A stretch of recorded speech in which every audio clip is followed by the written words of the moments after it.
Hello everyone, feeling so happy to join with you all again in our English class. Hope you all are doing good. Today in this class we are going to see a grammar topic. Students, what happened? You seem so bored before begin the class. Oh, as I said, grammar class, are you feeling and reacting like this? Dears, this is what we have been believing for so many years. Believing the words of others even without knowing what is it. Just by hearing others that a grammar means very bore, we can't understand, we are not good at it, and so on. But it is not like that. Grammar is just a detailed knowledge of English usage. When you like English, your love for grammar is very essential. Nothing is tough when you learn with interest.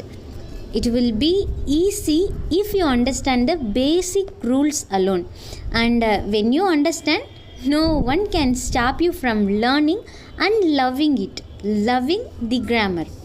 So have interest and be interested to learn today's grammar topic, a very important one for correct writing and speaking. Very important as well as very easy grammar part. Speech, direct and indirect speech.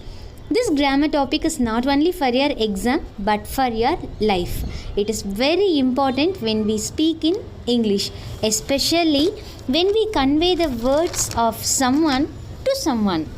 Okay, let's start. Speech. What is speech? Yes, it is what we are speaking or communicating using sounds. So language is called speech. See the sentence. What did your friend say?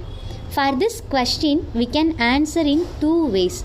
First, by repeating the words spoken by your friend, like my friend said, I like the class. Or else by reporting the words spoken by your friend without changing the meaning, like this. My friend said that she liked the class. These two ways of speaking are called direct speech and indirect speech. Okay. The first one is direct speech, where we repeat the exact words spoken by a person. Mainly, we place the words within quotation marks or double inverted commas, like this sentence. Radhi said, I am eating a cake. See, the words uttered by the person is written between the quotation marks without any changes. See some other examples also here. Manu said to Sai, where are you going now? Where are you going now? It is the word spoken by Manu, so it is given within quotation marks. Adi said, please help me in studies. The teacher said, listen the class carefully. These sentences are given in direct speech. Hope you get it. And now the another one, indirect speech. This is also called as indirect narration or reported speech, as we are reporting the speech of a person. It is a report on what someone else said without using the person's exact words. Most of the times when we report the words of others, we used to do some changes without changing the meaning. That is what indirect speech. Mainly, here we used to talk about the past only. So, only past tense is used in indirect speech. Have in mind, only past tense should be used in indirect speech. And inverted commas are not used here. Additionally, we include conjunction.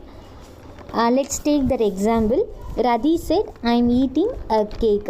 When you write this sentence in indirect speech, see here, Radhi said that she was eating a cake. If you listen here, no quotation marks are used. We have added the conjunction that and the pronoun I, which is changed into she, because we are saying her words to someone.